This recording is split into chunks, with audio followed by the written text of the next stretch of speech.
എന്താണ് താരൻ? നമ്മുടെ തലയോട്ടിയിൽ നിന്ന് വേറിട്ട് പോകുന്ന ഒരു ഡെഡ് സെൽസ് ആണ് താരൻ. ഇത് ഒരു ഫംഗൽ ഇൻഫെക്ഷൻ ആയതുകൊണ്ട് തന്നെ പകരാനുള്ള ചാൻസ് വളരെ കൂടുതലാണ്. താരൻ വരാനുള്ള പ്രധാന കാരണങ്ങൾ എന്തൊക്കെയാണെന്ന് നോക്കാം.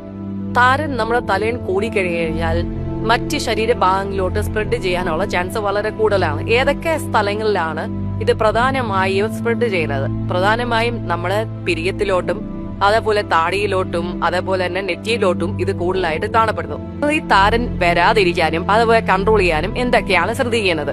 പ്രധാനമായും നമ്മൾ പുറത്തുനിന്നുള്ള ഫാസ്റ്റ് ഫുഡ് അതേപോലെ ഓയിലി ഫുഡ് ഇതെല്ലാം ഒഴിവാക്കുക.